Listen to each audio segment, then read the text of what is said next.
Hi, everyone. Welcome. We're delighted to have you here today on behalf of Brookings and the MIT Press to hear about parenting and inequality and how they relate to each other. I especially want to welcome our online audience, and if you have questions, feel free to submit them as we talk. I'm Tara Watson. I'm the director of the Center on Children and Families here at Brookings. We're in the process of reimagining our center to broadly focus on opportunity and economic security. But of course, children and families are a key part of that. Making sure they're supported and they have opportunities to thrive is important. And so I'm so excited to be able to welcome our panel today to talk about how parenting can promote the economic security and well-being of children and families. We have three incredible experts to speak with us today. Nate Hilger is the author of The Parent Trap. It's available for sale in the back. The Parent Trap, How to Stop Overloading Parents and Fix Our Inequality Crisis, which has just been published by the MIT Press. We are also joined by Sharita Gruberg. She is the Vice President for Economic Justice at the National Partnership for Women and Families. That organization centers women of color in the discussion of how to promote equality for women and improve the lives of women and children. And finally, Melissa Kearney will be moderating our panel today. She is the Neil Moskowitz Professor of Economics at the University of Maryland, also the director of the Aspen Economic Strategy Group, and also a Brookings non-resident fellow. Also, importantly for this conversation, she is the author of a forthcoming book that's related. It's called The TwoParent Privilege: How Americans Stopped Getting Married and Started Falling Behind. That will be coming out this fall, and we'll be hosting an event centered around that book as well in the fall, so I encourage you to check that out. For now, I'm going to turn our conversation over to Melissa and our other panelists, and I hope you will join me in welcoming them.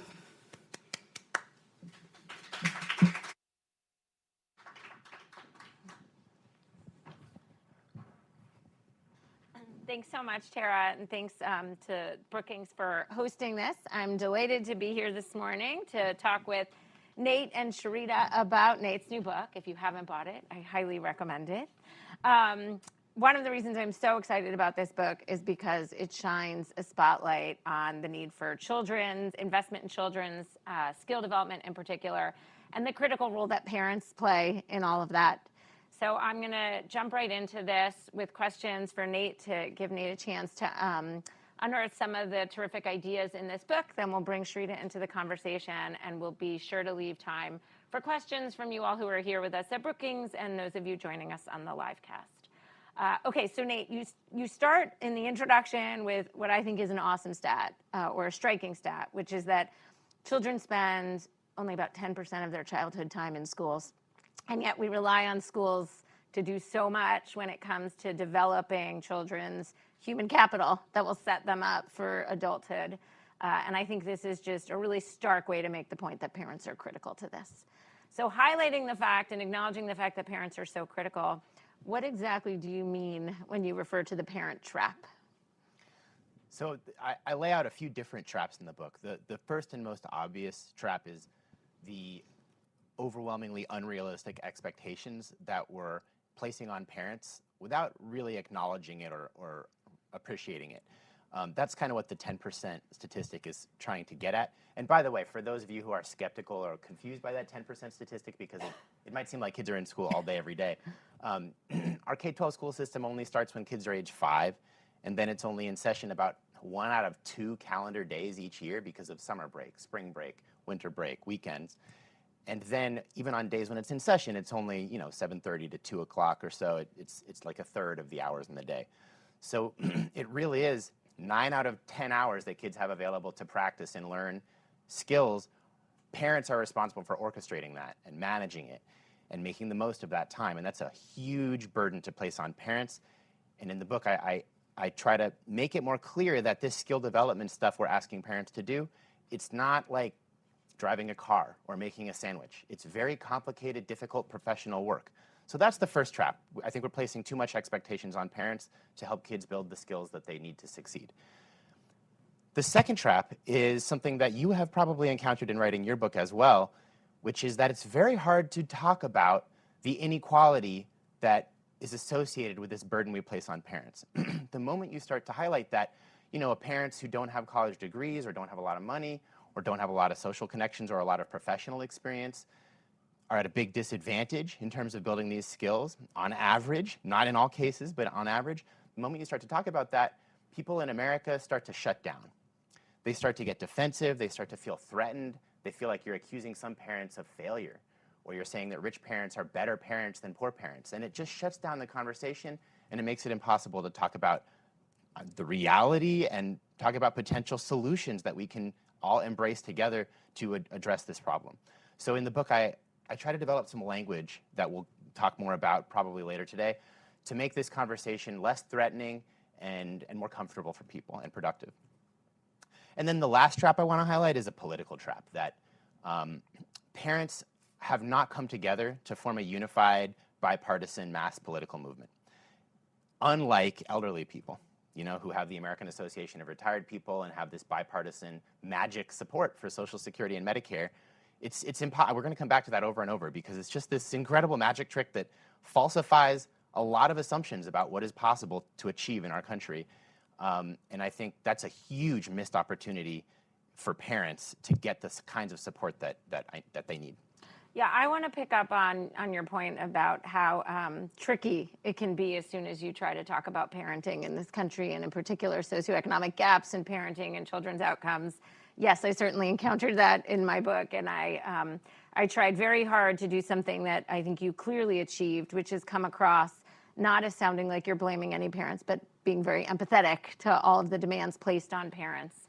I think one of the things that you've done so masterfully is distinguished very explicitly between the parent's role as caring for children and developing skills.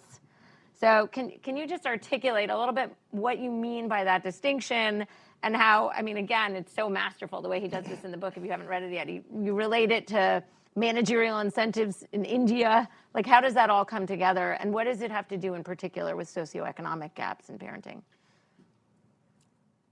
So the way that I try to get around this problem that talking about inequality in parenting shuts everyone down, I try to develop this language that you mentioned, caring and skill development or skill building. That allows us to talk about stuff that all parents are really set up to succeed at and really can do across all socioeconomic groups. Caring involves sharing the things in your life that give you joy and meaning. It's laughing with your kid. It's the recipes that your grandparents shared with you. It's religion for a lot of people in your church and your community. That's stuff that crosses class and racial lines. All parents are really good at that on average, and it's part of what parents take a lot of pride in. And when you survey parents about whether they're doing a good job, most parents of all groups say, yeah, I'm doing a great job. I'm not perfect, but I take a lot of pride in this work. It's very fulfilling. I think that is really about caring for kids. Let's put that aside and talk about another part of parenting called child skill development. Child skill development is about helping your kid with algebra at night, It's about helping your kid deal with complicated conflict resolution, helping your kid deal with resilience when, they are put on the bench at their basketball team, and how to fight back from that and work through it, how to deal with behavioral problems like, anxiety, depression, nail biting, something I can relate to personally, substance abuse. These are all things that are much easier to work through with professional experience and practice. These are things sort of like building a house or flying an airplane or conducting a law or medicine. They are difficult, skilled professions, and there is no reason to expect parents typically to succeed in these endeavors. And there is no shame in that. That is what professionals are for. So I'm hoping that this language about letting parents embrace what they're great at, which is caring for their kids, can create a little more space to embrace that parents might not be so great at many aspects of child skill development. And that's okay. There's no shame in that. There shouldn't be so much of an expectation placed on parents to do this hard, difficult, complicated work. Now, I'm already thinking of all the ways I feel like I messed up before my kids got out the door for school this morning. It's like, oh shoot. that is hard. Well, I hope the book can help parents forgive No, themselves I'm too. like, he's telling me not to feel bad. Yeah. So you mentioned the Indian textile plant study and how that relates. I try to break apart to really convince people that child skill development is hard, serious professional work. I go through all the roles that we're asking parents to play in terms of nutritionist and college guidance counselor and academic tutor and healthcare, manager. And at the end, I sum it all up as, parents are trying to be CEOs and doing a lot of logistics and business strategy kinds of decisions when it comes to raising a family. And there's a great study, which I think is a lot of fun, where some economists went to India and they ran a randomized controlled trial providing management training to some Indian textile factories. Nick Bloom and John Van Reenen and other economists were involved in this. And what they found is that a lot of Indian textile plants were not being run very effectively.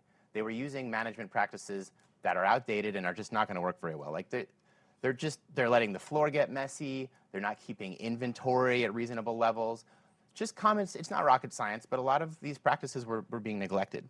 And they found that changing this really was increasing profits, that it wasn't just a different culture or subjective. It was like it really mattered.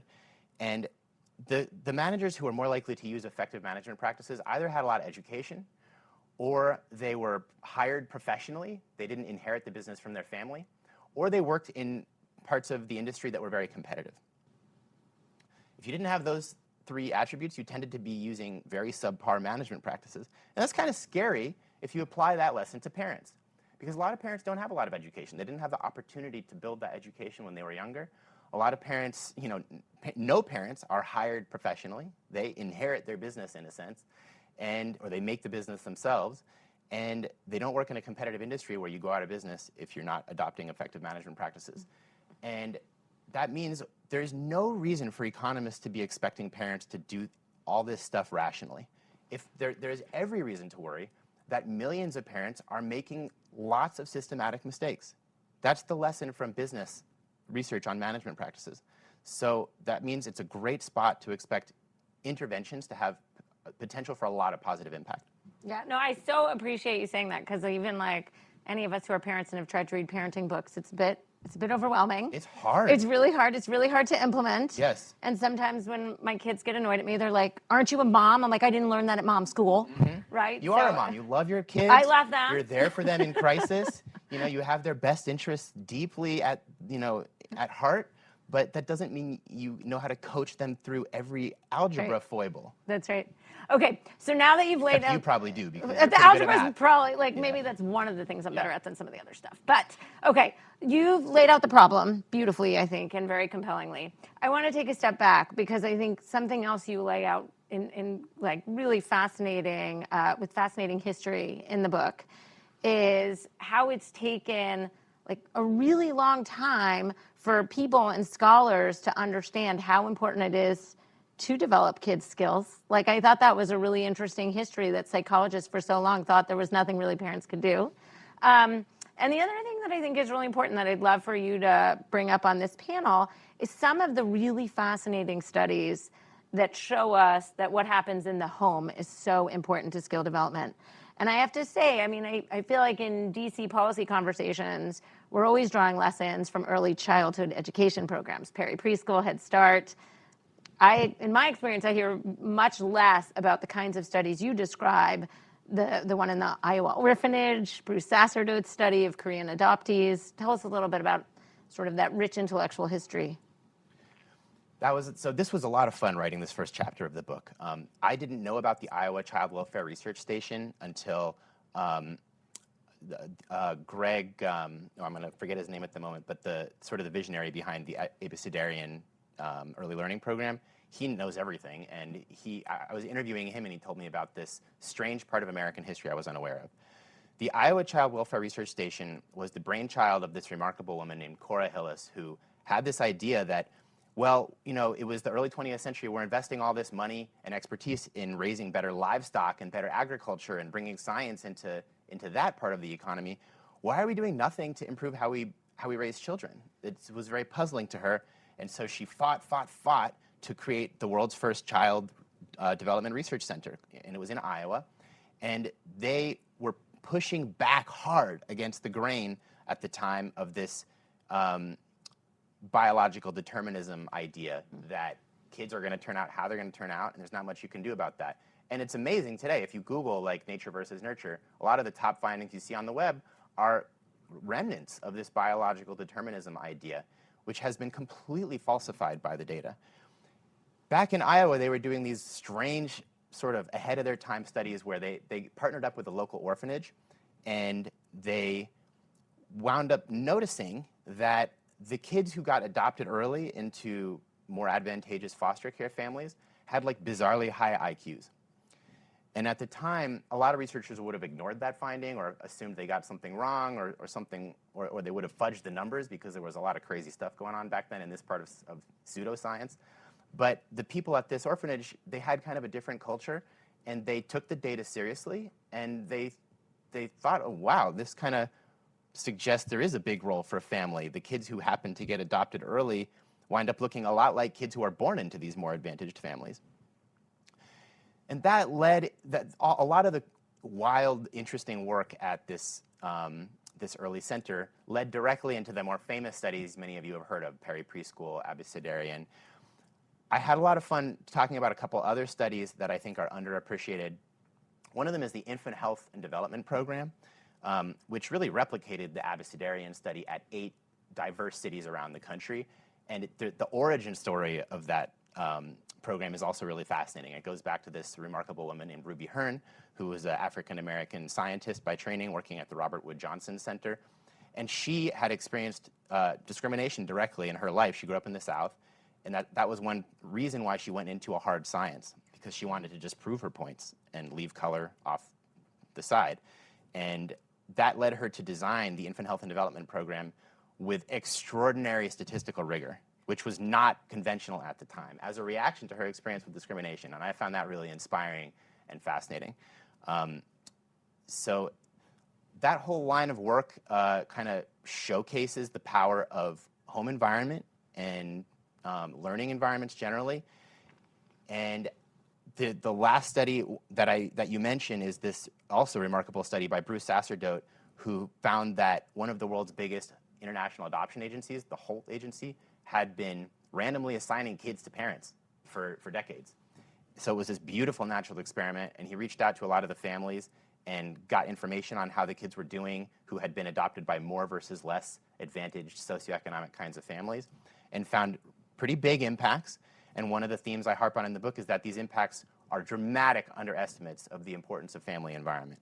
Because to become an adopted parent and adopt an international participate in international adoption, you can't have a criminal record, you can't have a bankruptcy, you can't even be divorced. You have to be kind of this straight-laced, picture-perfect on paper type of parent, and that means if being assigned to a more versus less advantageous family in that sample really matters for kids, that means the overall influence of parents are probably 2 to 3 times bigger than that, is the best estimate that I cite in the book. Amazing. Okay, so you make this really strong case, drawing on all this research, that what parents do really matters. Okay, and I think your case is as good of a case as I've ever seen on it. But you're not the first person who's had this idea that like parents need some skill building, and we've got the nurse home visiting program, we have parenting classes for teens, juvenile offenders. Where do you come down on the value proposition of those programs, and why do you then go on, like, you seem to not think it's enough that we just scale up those programs? Yeah. I wind up emphasizing the need for professional support. So the same way if you want to fly across the country, you don't learn how to fly an airplane, you hire a professional pilot. I go hard in that direction for what parents really need and what is really going to have a big impact on kids. I think parents really need professional tutors, they need professional child care workers, they need professional college counselors. I think that's really where we're going to see a big impact on leveling the economic playing field.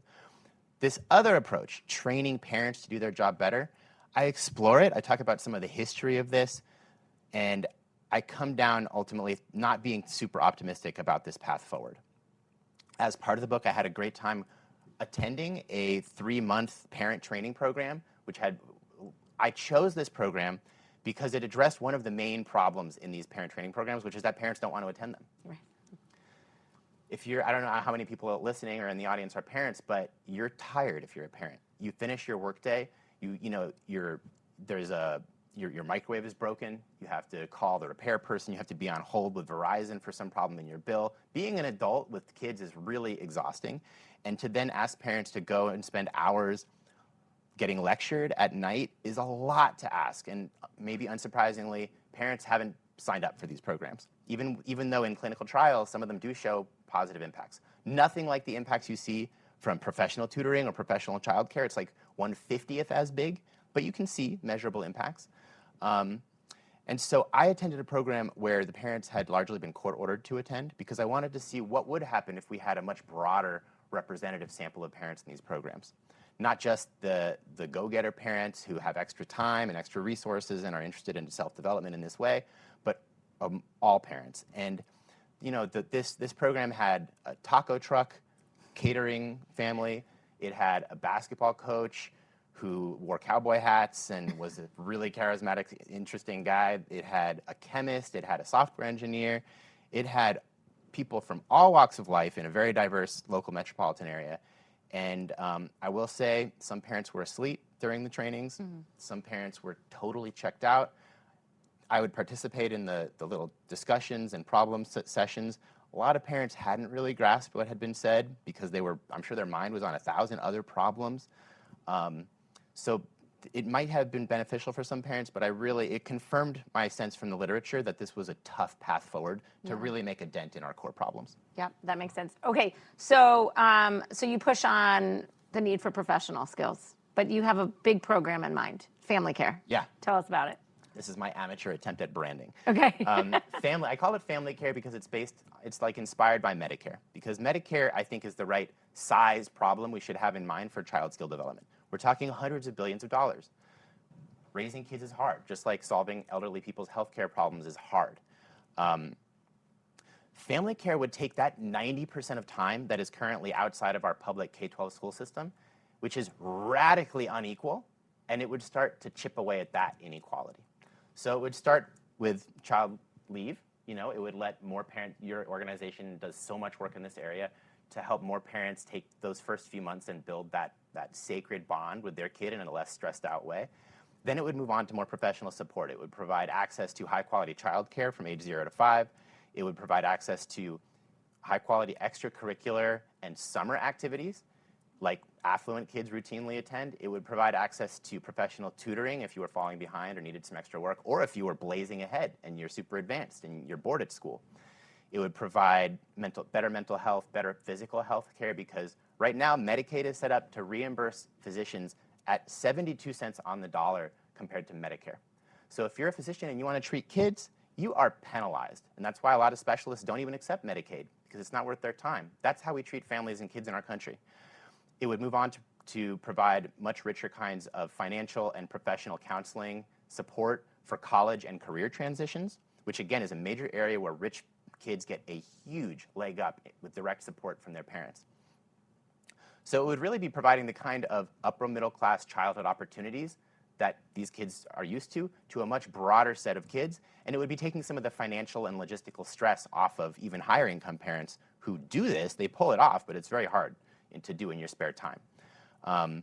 So that's what family care is about, and it would cost about half as much as Medicare, but it would get way more bang for our buck. It would largely pay for itself in terms of increasing kids' future income, reducing crime, reducing dependence on welfare and disability insurance and all kinds of things.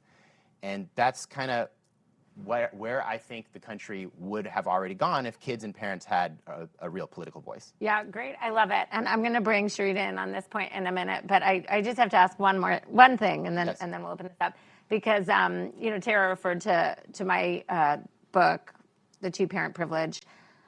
I agree wholeheartedly with your call for increased resources and support of families and kids in this country.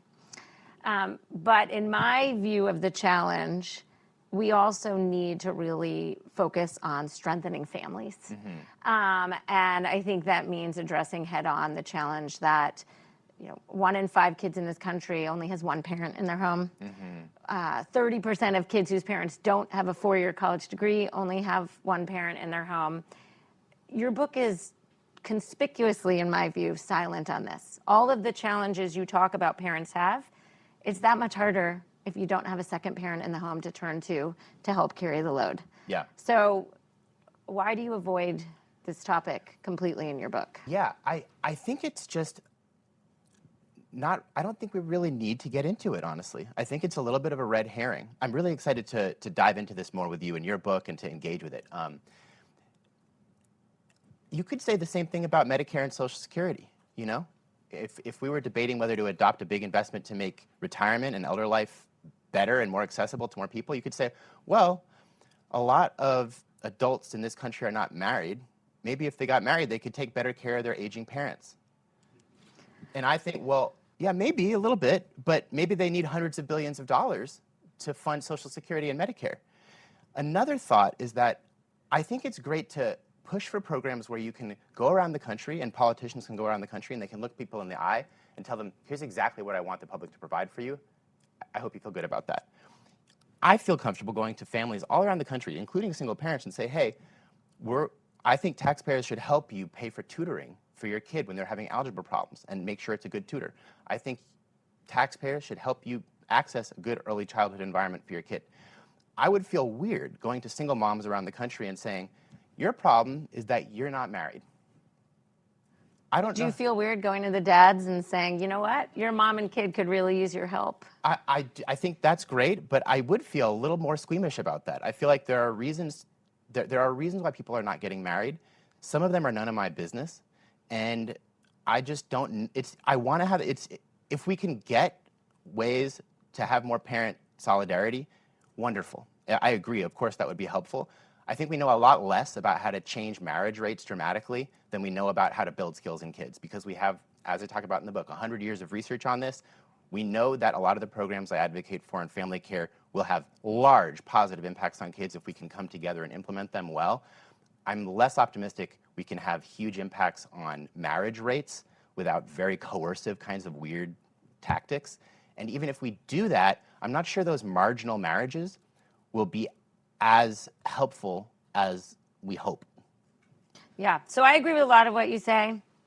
I'm going to think that having a dad in the home is going to be even more powerful than having a professional tutor. But we can come back to that. Okay, Sharita, I want to bring this in. I love this idea that we need an advocacy group for parents and kids like we have for the AARP. Why is that so hard? Why don't we have that? Do you think it's feasible? I mean, I did want to respond to the parent thing. Like, I'm a queer single person. Don't think I'm going to get married for like forming a family, but a lot of families look like mine. And so I think like there is a there, and like, why aren't we identifying the care supports people use?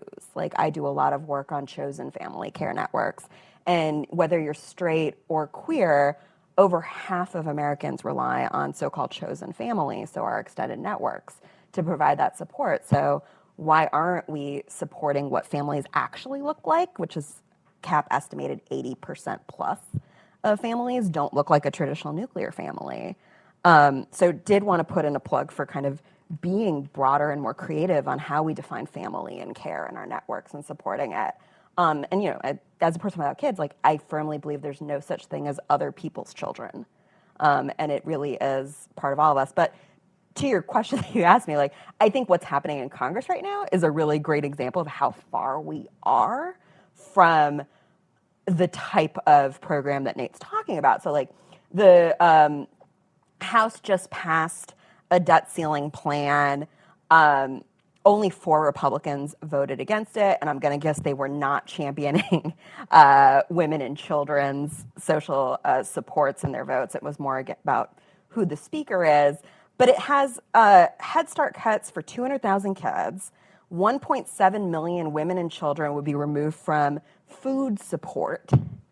$120 billion cut to Medicaid, SNAP, and temporary assistance to needy families over a decade. That is where our current Congress stands right now. So they're not even talking about how do we support families right now. They're talking about how do we make massive cuts so that we can spend money on the things that they prioritize more than our families.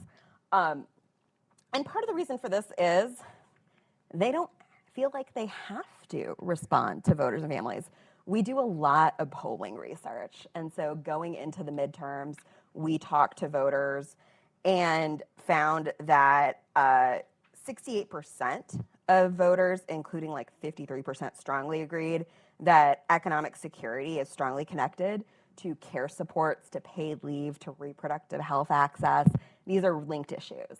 We don't see a response from voters when we poll on paid leave, when we poll on affordable childcare, when we poll on basically every issue that Nate puts forward. Voters overwhelmingly support it. So why don't our electeds care? We have a democracy problem. The last midterm election, over 80% of races were uncontested.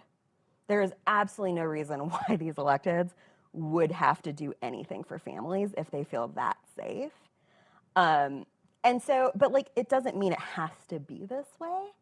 But the other piece of it is. Wait, sorry, I just want to, this is really interesting. So it's, you think hearts and minds are sort of behind this, but it's just not translating into what we're seeing at the government level. Oh yeah, so we have to make our electeds fear parents, and like, yeah, and it's possible. We right now, the folks in power have done a great job of convincing parents that they are on their own, that they cannot expect our government to provide these core supports that we need for our well-being and livelihood, and that this like 80-plus-year-old idea that your family needs to have a stay-at-home wife to take care of all these things is still like normal.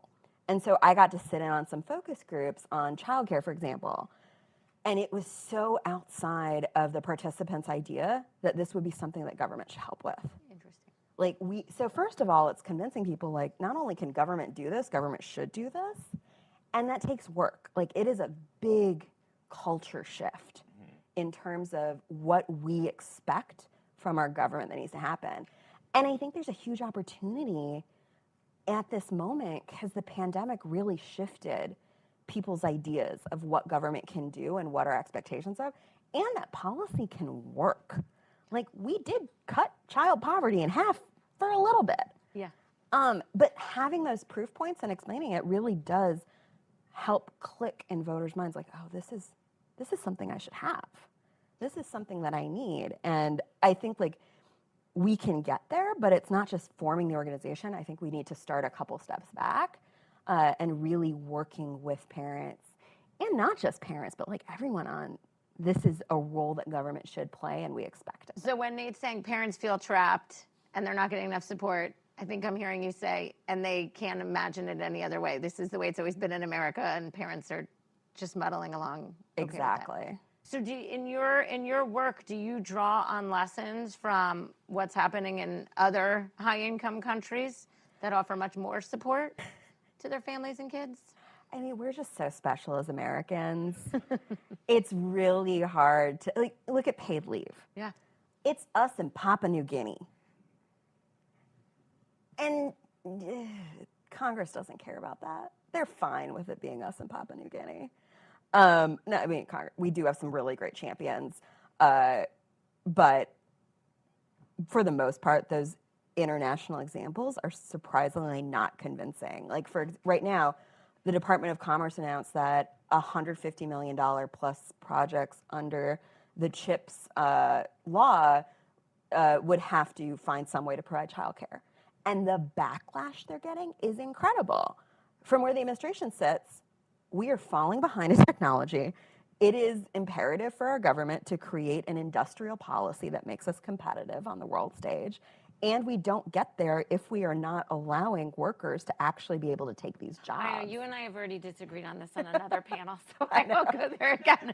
But, okay, but wait, so, you know, when I hear you say that parents aren't advocating enough for themselves, I think about like the Moms Demand Action Network that like sprung up to counter the NRA? Do we just need some parent champion out there to take this up as a national cause? Do you either one of you think the Congressional Dads Caucus is a step in the direction of getting Congress to care more about parents and their needs? Well, I mean, we have Moms Rising. Like, we do have these groups.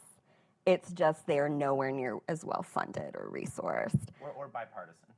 Moms Rising, they try to be bipartisan, but in effect, they're a progressive membership group, unfortunately. And the Dads Caucus is open to conservative membership, and no one wants to join. Yeah. And right now, they're advocating for more changing tables for Congress people. Oh. It's not like a visionary agenda. I see. That's interesting. Yeah. But talk about this. Why is this not bipartisan? Right? I mean, it seems pro-family. It seems pro-economic growth. It seems, pro taking care of each other. Why can't we craft a bipartisan agenda out of everything in your book? I think we could get there over time. I think right now, it's a tough time. It's not going to be quick. With Medicare, it took like 50 years and 4 attempts, 4 big waves of effort to get it through. But there are a lot of rays of hope. Some of the earliest leaders in early learning and public support for early childhood education have been in Republican-leaning states, Georgia, Oklahoma, because it resonated with them to hear that we need to be investing in our workers so that they can grow up and be self-sufficient and productive. And I think that line, I've talked a little bit in other contexts about how maybe it would work to talk more about how the best path to a smaller government for adults might be a bigger government for kids. And we need to experiment with different ways of getting more people on board. But to Sharita's point, if democracy is broken, then yeah, it's going to be a challenge to make a big shift toward public will at that moment. So I love all the work people are doing on the ground to improve democratic accountability. But I really just would discourage hopelessness. It seems wrong historically. We got Medicare, we got Social Security, we've made a lot of progress on early childhood education. We created kindergarten and added that to our public education system. There is all kinds of hope over like the next 10, 20 years, and changing how people think about this stuff so that they don't think parents should all be on their own and child development is really easy and anybody can do it if they love their kids. Changing those narratives will take time, and it will over time. We'll see dividends eventually. Okay, great. So if we're not going to get family care at $100 billion passed next year, where do we see, where do you both see the sort of easiest or first place to start chipping away? What can we do in the next 1 to 3 years in getting some of this agenda moved forward? I mean, the states are not waiting for us. That's great. The midterm elections, we had pro-family trifectas take over in more states than we've had in the past, and they are getting to work. Minnesota Senate yesterday passed a comprehensive paid family and medical leave program. The House already passed it. That is going to be law in Minnesota. They're going to join the 12 states plus DC that have it. Vermont's on the precipice, Maine, New Mexico, Michigan, because they know that this is what their workers need. With childcare, we're seeing states putting forward very innovative funding, development, quality policies on childcare. Here in DC, we've done that. So it's one of those things where, unfortunately, I wish this was happening across the country. I wish this was happening at the federal level. But the work is taking place, and I think we're going to start seeing more and more models of what Nate's putting forward. And I think there's some real opportunities here from states that really want to lead, that want to be the benchmarks and models to go even further and link these policies. And the other piece that I don't want to lose in this is, we're looking at workers to fill these jobs. And I love the professionalization frame that you're bringing to this, because by and large, our care workers are low-paid Black and brown women.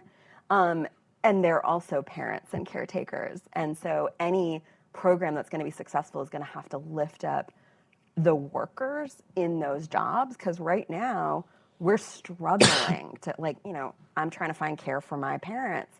We are struggling to find folks to do that, because why would they? at the treatment they receive, at the wages they receive. And so, yeah, family care would create good jobs all over the country. It would follow the distribution of kids, not the distribution of economic activity. right. So I think there's so many opportunities, and as frustrating as Congress is these days, it's not the only game in town. And so I think there's ways to move it forward. Might not look like the big multi-$100 billion national program. I mean, we were one vote away, weren't we, from some pretty big stuff? Joe Manchin was the gate, you know, like we. Well, there were 49 other people too. Yeah. But a lot of big policies have won by a narrow margin. yeah. Maybe the right approach is, you know, we need a major bipartisan parent political movement in West Virginia. Right. Maybe that's all we need. Right. This is encouraging. So you just started touching on this, Sharita. So I just want to ask directly, and then I'll read some of the questions that were submitted with registrations. How does all of this relate to the issue of racial equality and justice in this country? Well, you go through a lot of really great examples of your book on the ways that addressing some of these care support, some of these skill support, some of these access to education pathways are really going to help people of color. Because when you look at, you know, who has access to these tools right now, it is very different racially right now, and it doesn't have to be that way. So I think like these programs are so important. To use paid leave as an example, we helped enact the Family and Medical Leave Act, but now we look back at who actually can afford to take paid time off of unpaid leave to welcome a new child. And it's not Black and brown moms. We need wage replacement, and we need them to have the time and space that they need. And so when we're forcing folks to go it alone, we are exacerbating the inequalities that people of color face that they already have because of centuries of systemic inequitable policies. One of the examples I love right now is we are at historic lows of Black unemployment right now for men and women. And there are certain people in the academy who thought that that would have bad effects on white workers, but we're not seeing that. So I think this is another area where a rising tide could lift all boats, and the gains are going to be so much greater for Black and brown women in particular. Great.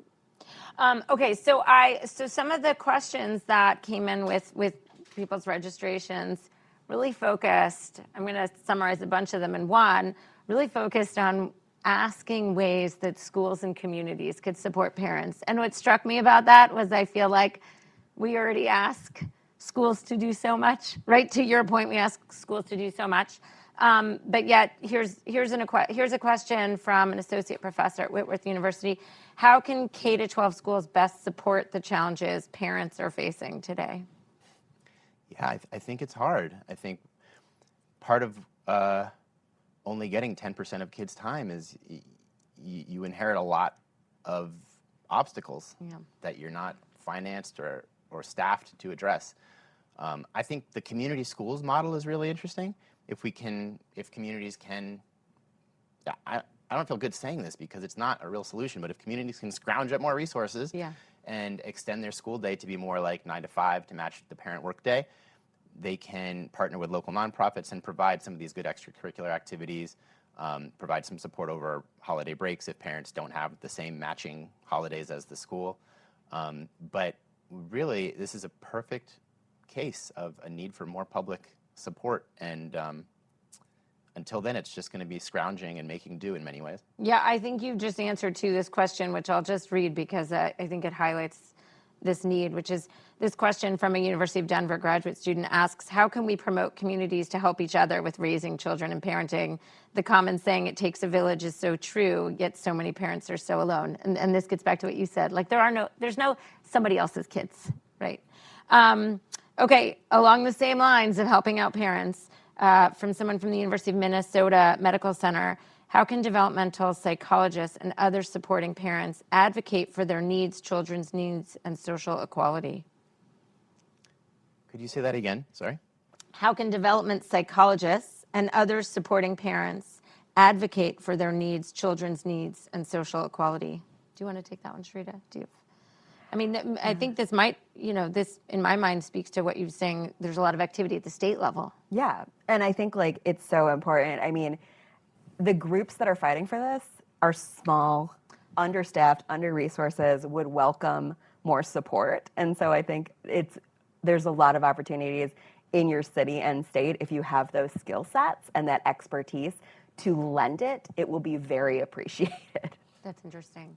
I could keep going, but is there anyone in the room who wants to ask a question of our panelists? Sarah. Hi, Sarah Reber from Brookings. I'm wondering if you could speak to the trade-off between supporting parents with cash to sort of alleviate some of the stress in the home and things like that versus these supporting programs, and which are also both of those are very expensive programs, and so there's some sort of fiscal trade-off to consider there. Yeah, I have a whole section on that in the book, and I've done research on that, some stuff there myself, and I come down thinking that the direct approach of investing in kids' skills with professional support is going to go a lot further in terms of closing opportunity gaps.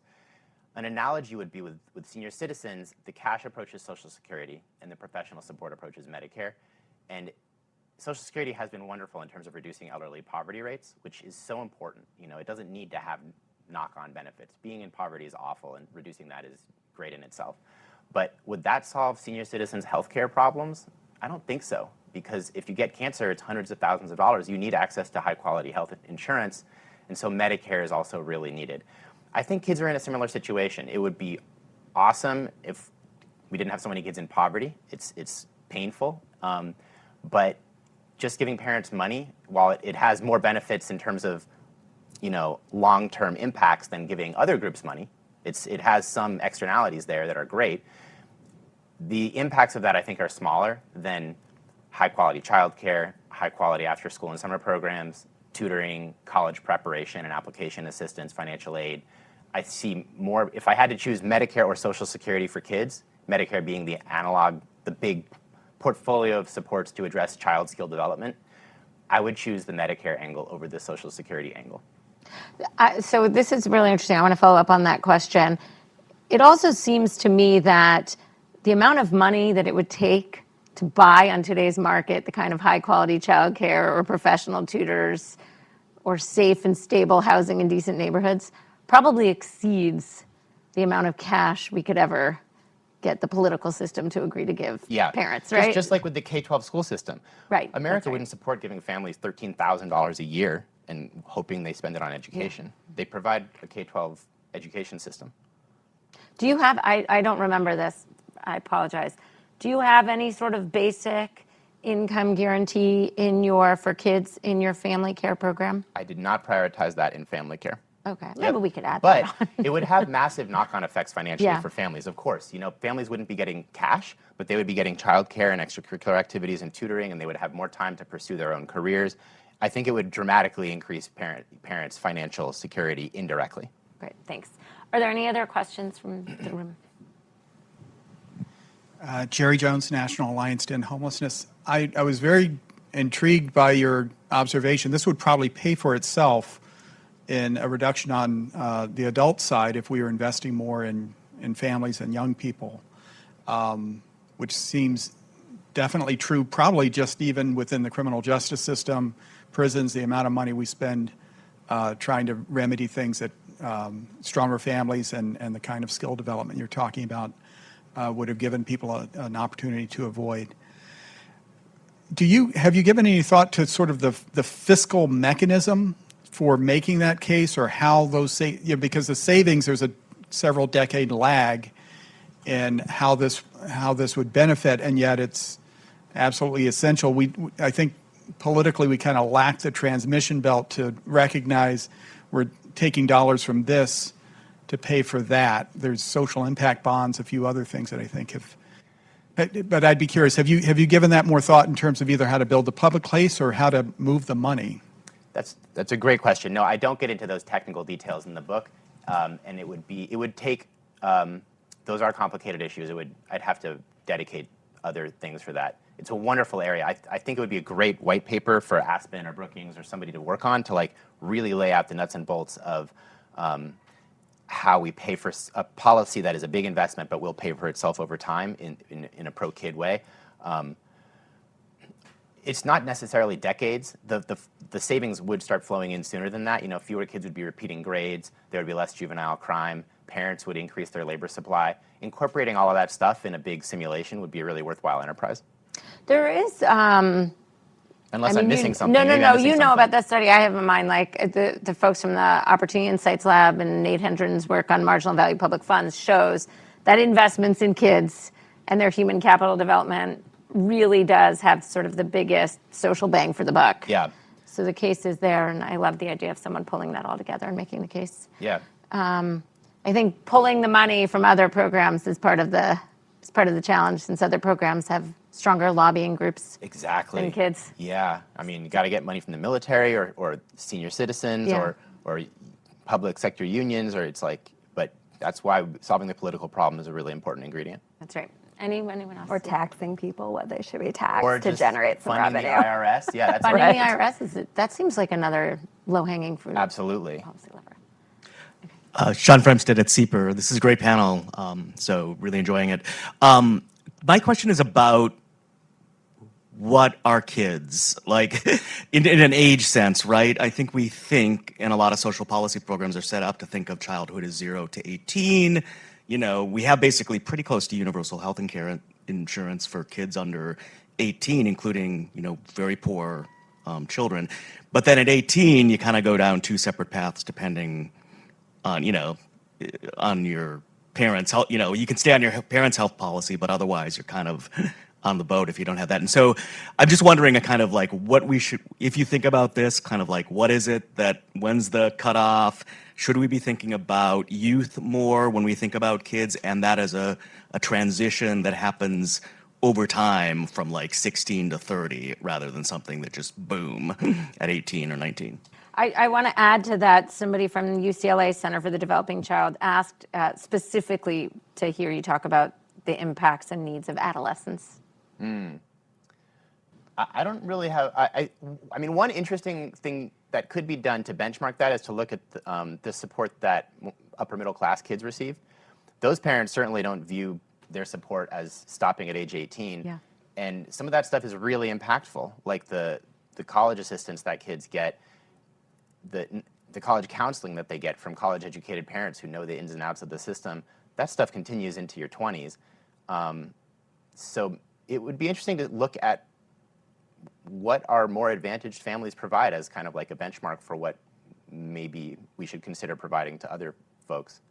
But I don't have a strong view about the exact age. You know, we got to draw lines somewhere, I guess. The only thing I would do if I could add to that is when you look at spending on kids, and this contributes obviously to the socioeconomic gaps that you highlight, a lot of the spending now from higher income parents is happening in those like college age years. Wow, probably Like, early childhood. It was and- early childhood and then like 18 to 22. Yeah. Which is, I mean, this emphasizes your point that like upper income parents don't stop there, but that's you could probably trace emphasizing it. the class gaps. You can probably trace it all around the edges of the public school system. That's right. It's That's like that's early exactly childhood, right. and then it's after school and summer breaks, and then college. That's exactly So right. yeah, maybe it should be 22 or 23 when we view, you know, public support sort of transitions kids into contribution. Yeah, or again, this emphasizes what you're shining a light on, which is everything that happens outside the K through 12 system is exacerbating class gaps. Super unequal. Yeah. In the book, there's one table in the book because I don't want people to get bored and put it down, and people don't like tables. But the one table has the spending gaps between rich and poor kids in our K-12 public school system. It's like 2%. People don't believe that, but you can read the book. I go into detail on that. The spending gaps on enrichment spending, like computers and tutoring and that kind of stuff outside of school, and that other 90% of time, the gap between rich and poor kids is like 1,500%. So it's this time outside of our public school system that is really exacerbating inequalities. And I think the pandemic put that on full display when Yeah. kids were sent home and we saw how unequal their home environments were. There's another question right here. Max Guinness from Policy Engine. And I want to drill into the two-parent piece of it, where it seems like you might disagree. It seems like there are maybe 3 different factors that could contribute to having that second parent in the home. One could be how much the tax and benefit system sort of encourages 1 versus 2 parents, and then how elastic basically parents are to that kind of incentive system. And then maybe, and Melissa, it seems like you were talking about sort of public information campaigns or things outside the sort of public policy tax benefit piece.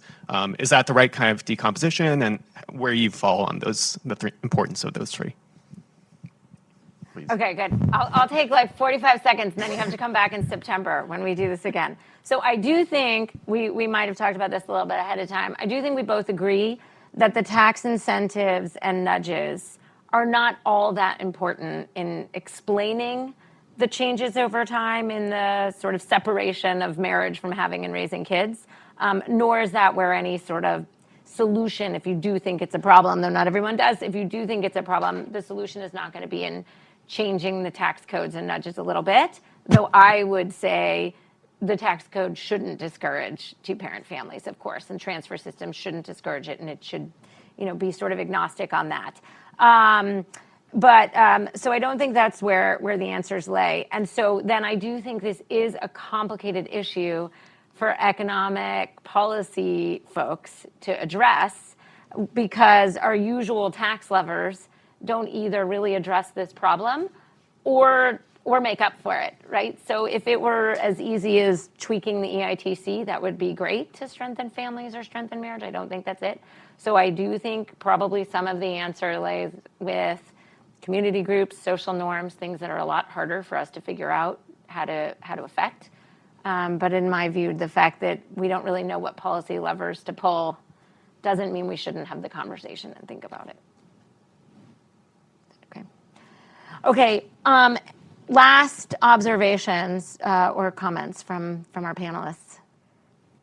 I mean, I will say, I feel like I'm doom and gloom, but I do think people have a lot of power. And I think like there's a lot we can do in showing what's possible and what we can expect. And the points that you raise in your book really show like we don't have a choice here. We have to invest in our kids. We have to support our parents. And I think there is a lot we can do to build this movement, to build this advocacy up and direct it at our electeds and really force them to the table and force them to listen. And so as unoptimistic as I sound when I'm talking about opportunities right now, I do think there's a lot of power in people and organizing, and that we can get there. Yeah, agree. There's a group in California called Children Now, which is taking an interesting approach. They're not doing the American Association of Retired People approach, which is the mass membership, nonpartisan approach.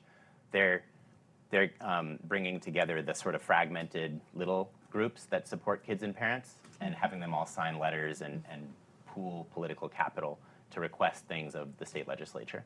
And they're having some success. Yeah. But something to make sure these groups are as bipartisan as possible. Maybe pick your issues really strategically.